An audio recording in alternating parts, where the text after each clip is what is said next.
What's up, everyone? Welcome to Triumvirate Productions. I'm here with R and Unity.Acadie on Instagram, and obviously I'm T. Uh, today we're I'm R. today we're going to be talking about the OK Groomer Yeah. controversy currently going on Instagram. It is involving the big television networks, Nickelodeon and Cartoon Network. They yesterday, March 31st, 2020, posted on Instagram a support, I guess, for trans rights or some gay stuff. I'm not sure exactly what they're trying to do, but knowing how Hollywood works and who Nickelodeon themselves has hired and kept in the past amid allegations, they're grooming children. And that's where hashtag OKGroomer comes from. So, we're here to talk about it just in case, Instagram decides to Zuckerberg us. I really don't want that to happen. I really do not want that to happen. Kind of nervous about that. So we're going to start with our guest, Unity. You give yourself like a little bit of background and you can tell us your thoughts and opinions on it. Well, I'm just an authoritarian from New Brunswick, currently living in Ontario.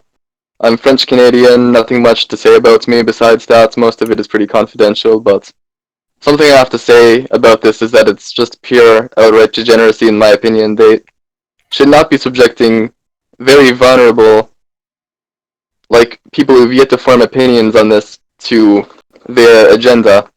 Like, they're subjecting very young children, which is their base that usually watches their programs, to this LGBT propaganda. So I think they're just brainwashing the children at this point. Yeah, most of us, I think, would agree, especially right or left wing, depending on where you are in the political compass. Like, there's probably a lot of traditionally left people that you know that It's more economically left. yeah, like culturally sound-minded people that would agree with you as well. So, R, give your complete and My take on this. yeah, your take, whether it Um. be the backlash or what's happened or what they did. Yeah. I mean, I got an argument with a libertarian, a traditional not traditional, like a typical mutualist. Oof, one of those fucking retards. But yeah, I think this shouldn't even be allowed to be published. Like that's why censorship is needed because it's part of the fact that the trans and people always ask why you're calling them groomers if they're promoting something about children, and 47% of the kids that under 18 or in general that have identified as trans or having the mental disorder known as gender dysphoria, they've been sexually assaulted when they were young, and the mental trauma as a result from the act did was probably the derivative of their mental disorder now that's gender dysphoria. So, about a decent percent of them, or almost basically half, have been molested. And this is why promoting that is more or less promoting the molestation of young children, and that's something I think everyone with more than like 5 brain cells is fundamentally against. And that's what would segue me into talking about Dan Snyder, someone that was I think still is employed by Nickelodeon, even amid sexual assault allegations and pedophilia. There's been plenty of people saying that he is a pedophile. He has done. He's like the kid version of Harvey Weinstein, which is I think even worse than being Harvey Weinstein. You know,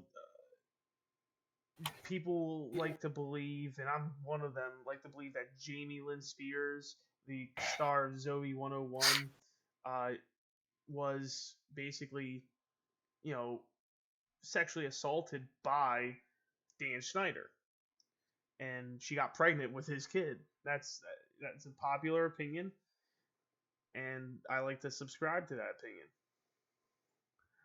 I think, that the heads of these companies know exactly what they're doing. They're trying to indoctrinate children into not only their ideology, but to become, you know, their playthings. And they don't want children to be traditional or, have these values to them. And, it just allows predators like Dan Schneider and Harvey Weinstein and, the rest of the cabal of pedophiles in Hollywood to thrive. And Yeah. it's something we need to do. We need to go after those pedophiles.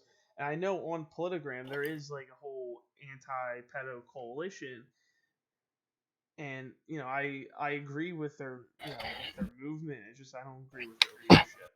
I don't like who's leading that charge, because I think it's very hypocritical of them.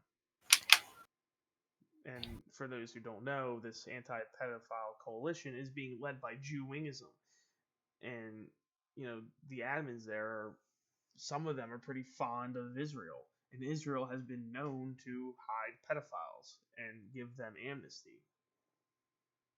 I mean, considering they're Jewish, it wouldn't really surprise me that they're pro-Israel. Yeah, well, there was one admin that we talked to. His name was Jay. He wasn't exactly pro-Israel, but he wasn't like anti-Israel. He wasn't pro-Palestine either.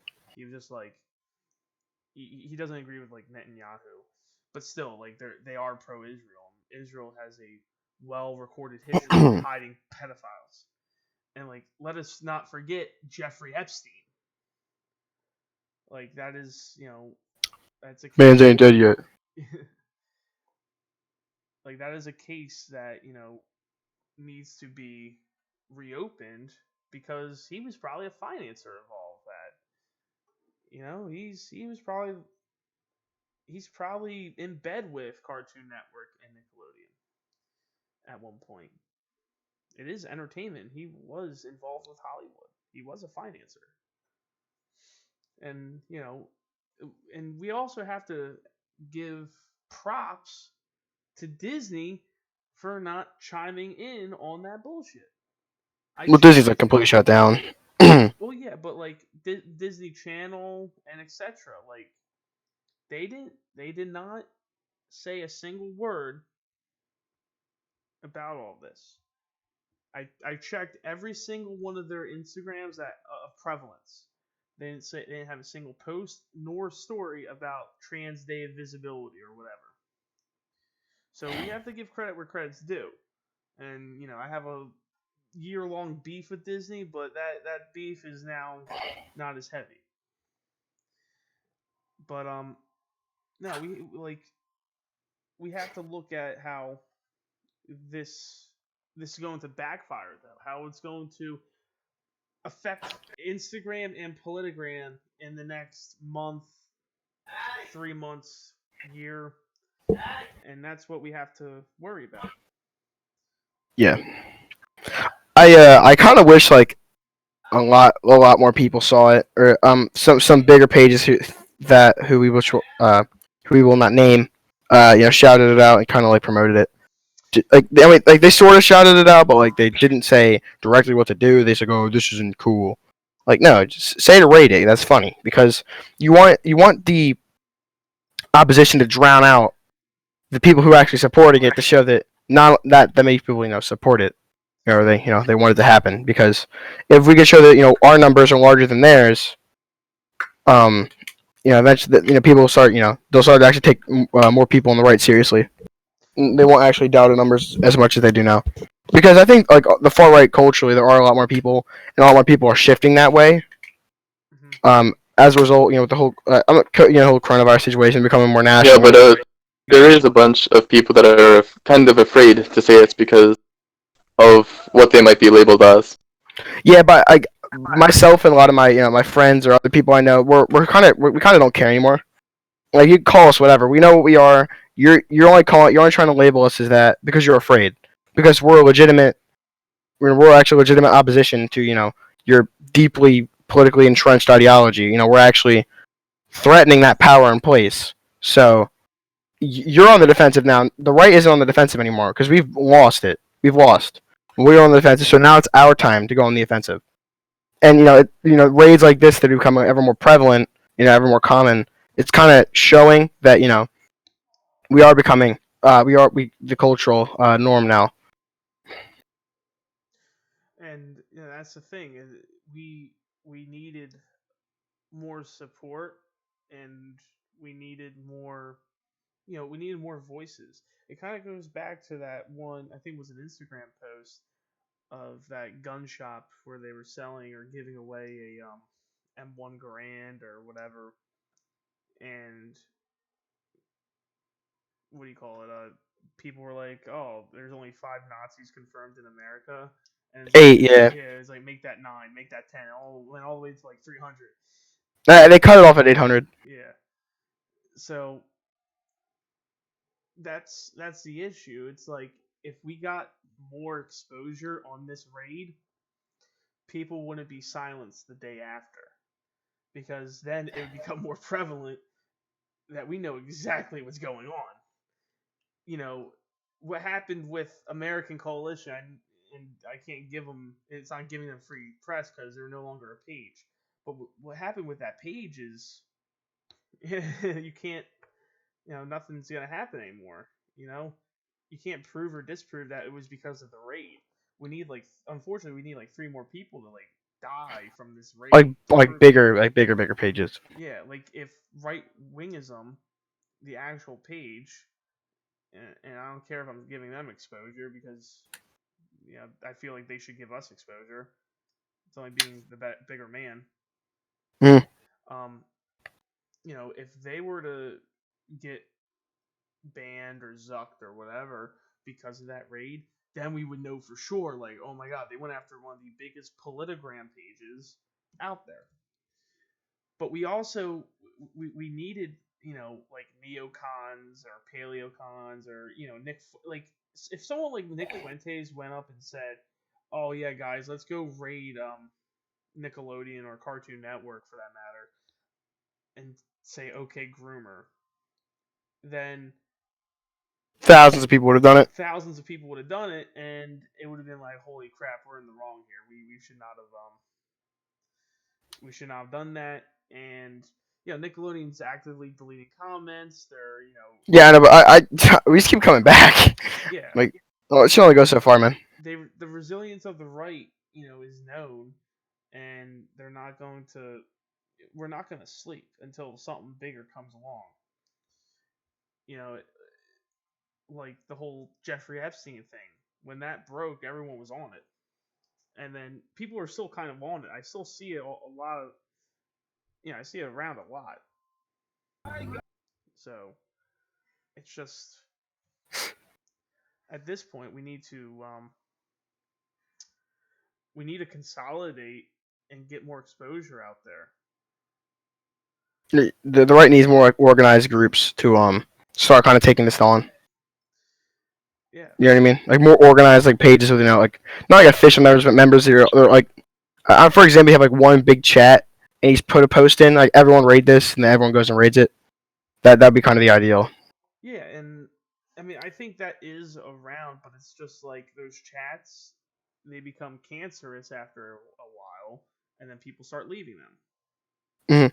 And I you can call me guilty for doing that, but it comes a time where it's like, all right, this is spam. Stop spamming the same gore in the chat, or stop spamming the same video that is so stupid in the chat. You got. They have to realize people. We have to realize on the right that random isn't funny, excessive isn't funny. Just it's just whatever at that point. We have to. I like the idea of consolidating and making these anti-pedophile coalitions just with the right leadership. And we have to go after journalists. We have to go after financiers. We have to go after TV producers. We have to go after a lot of people to make ourselves known. If we can get a national spotlight or a regional spotlight, then our numbers will grow. People are going to see us and be like, oh, you know what? I can subscribe to that message. I too. Or they can finally just come out of it. They'll be like, okay, well, I'm not alone necessarily with their political beliefs, and they'll be more open to coming out about it. Exactly, because being slightly right wing is like is basically like being gay in the fucking 30s. And I hate to say it like that, and it's not like, oh, I'm putting a target on us. It's like, no, you're actively attacking us and silencing us and you know marginalizing us for no reason, just because our politics differ. Exactly. But oh yeah, Unity. I do have a question. So in the United States, when it comes to memes and the youth, it seems like paleocon types, more traditionalist types are um they're becoming the norm. You know what I mean? Like I know myself, included with a lot of my friends, they're not like necessarily politically active, but like socially, they hate looking at all these like all the like the typical like theater kids, the gay kids walking around with like all this face paint, the dyed hair, waving all these trans flags around when you can't wave your own national flag without getting painted a racist or a xenophobe. I'm not afraid of them. So I is remember that some kid called me a nationalist for waving around an Acadian flag, and I'm like, yeah. yeah? So how is He that said it like it was an supposed to insult. Like, it's interesting because I was waving my Acadian flag, and the English kid thought it was like a foreign flag. So most of them thought it was a foreign flag, so they thought it was cool because they don't know about Acadie.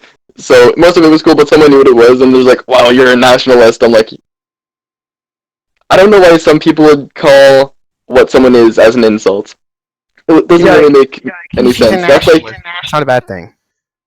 someone calling you a Christian as an insult. How do you get offended by what you are? Because they go by their own morality. Because if you were to call them gay and they are gay, they get fucking butthurt about it for no reason. They are so insecure about their own beliefs and their own identity, just straight up calling them out, such as like if you were to say, "Oh yeah, you're such a faggot." That's not to bring them to tears. Yeah, Yeah, like if you would get at least the slightest bit of doubts by someone calling you what you are, then you shouldn't be following what you do. Like in school in our history class, we had debates like every week, and most kids that even lean slightly conservative, they wouldn't say anything, and that's Well, the you should see problem. the debate we had in religion class. And that's the thing. Like that's why everyone thinks the right is so small because no one voices it. I had no problem debating the retards in my class because most of them had no factual basis to they're the facts they base their argument off of. So facts don't care about your feelings. So I kind of won. But my teacher, self-proclaimed constitutionalist who leaned incredibly left-wing, like he said, if he loves America, but if our president told us to do something, he wouldn't do it. I'm like, no, but if they told you to go kill a Nazi, you'd do it, right? Yeah, exactly. So, um, it was annoying, but a lot of people like would tell me after class they were like they sided with me, or that I was right, but they'd never voice it. And once people like they get tired of being silent after a while because I used to be one of the silent types, and once you kind of get them out of that silent stage, you really can't put them back to being silent. You know what I mean? And if the more people were to wake up to that at a faster rate, I think there might actually be some hope.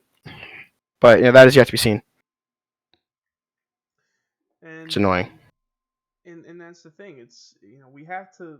I mean, I understand the idea of optics, but a lot of the times optics hinder you. Like a lot of people. Like you, like these groups, like you want to see the group go and beat the shit out of some anarchist, or catch some anarchist on the side of the street, some Antifa super soldier when they're not behind the mask, and watch them get their ass kicked. A lot of people want to watch that. You know what I mean? Yeah. But they're more worried about, oh no, we got to put up stickers. You're not changing anything with stickers, okay? Violence isn't the answer, but it's a question, and the answer is yes.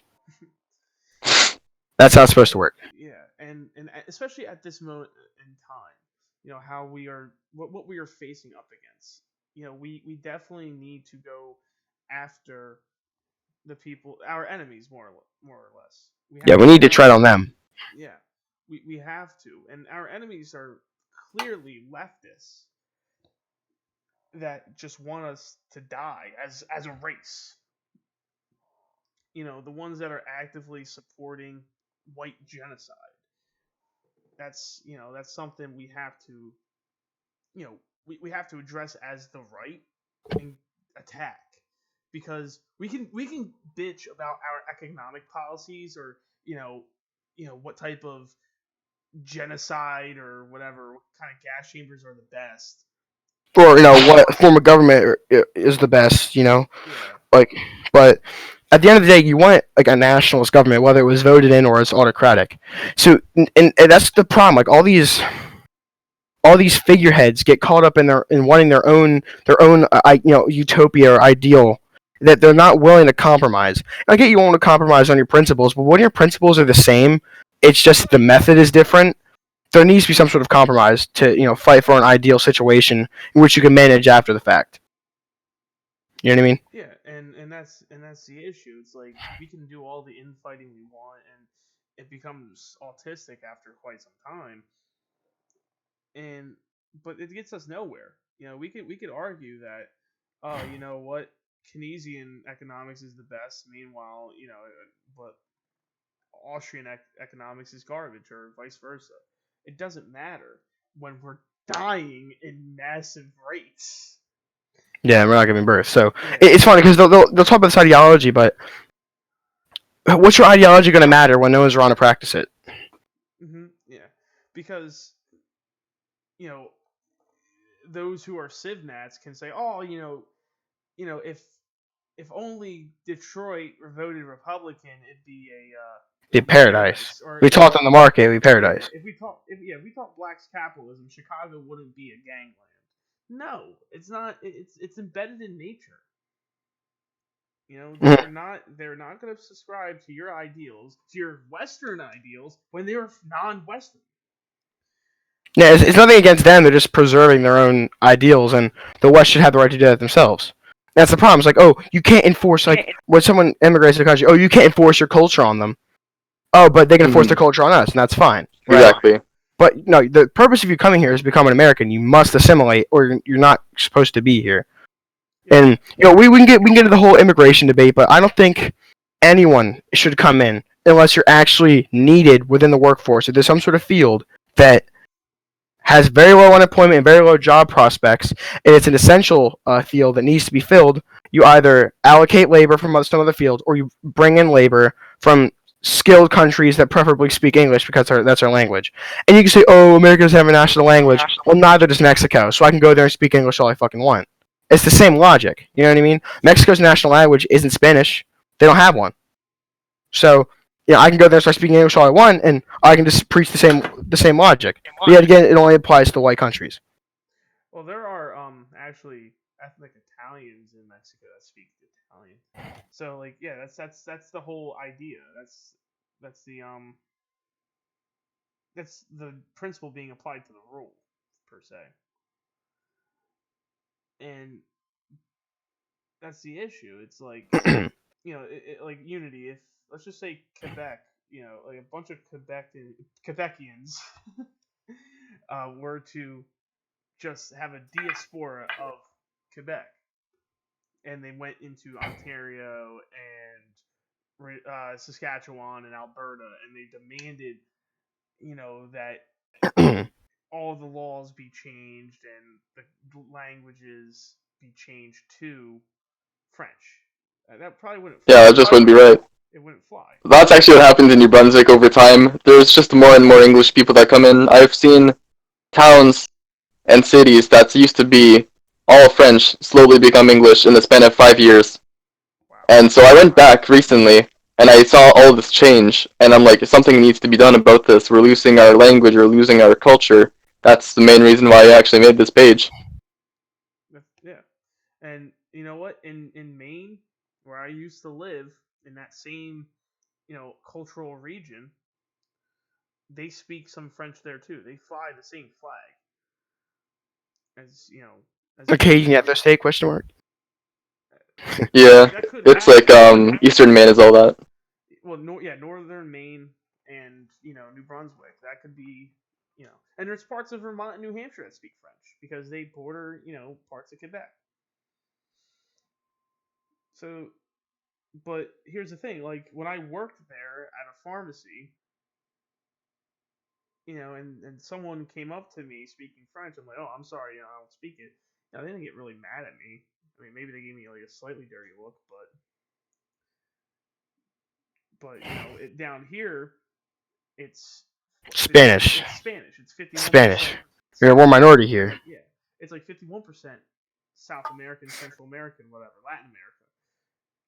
And when I didn't know some Spanish words, they got pissed at me, especially the Puerto Ricans for some reason. But I had to adapt. I had to learn Spanish. It's annoying because you can't like most job prospects around here require you to be bifucking-lingual. Mm-hmm. So, but that's the thing. It all comes back to, well, why are we arguing about economics? Why are we arguing about, what type of, like, should we have a fascist regime or a totalitarian regime? Like, there's no fucking difference. Stop arguing about it. The differences are so slight that it doesn't matter in the retrospect. Yeah, you want like a nationalist country, regardless of political affiliation or ideological affiliation or tendency of thought. You need nationalists regardless of the form of government. You know what I mean? Or the one's enforced, the one's voluntary. You still need it. Yeah, it all stems back to what I've always said is we need to fight for the 14 words no matter what. I don't care if you're, an anarcho-capitalist right now, but if you fight for the 14 words deep down in your heart, then I'll fight beside you, and then we can come to our differences later. Yeah, I'll kill you later. Yeah. Or, we can balkanize later. It doesn't matter. But, I mean, I think we stepped away from the topic at hand, which is, what Nickelodeon did and what Cartoon Network did. And, it's pure, indoctrination and grooming of children to accept degenerate behavior, basically a mental illness. I see transgenderism as just purely mental illness because it is in DSM-5 under gender dysphoria. Yeah, and the suicide rates as well to top that. Yeah. And so, guys, let's push for 40. Yep. So, yeah, I think that's going to conclude our short discussion. Be sure to tune in whenever we got live streams coming on. Subscribe, hit that bell notification, follow Unity.Acadie on Instagram. And yeah, stay safe out there. Social distancing, y'all.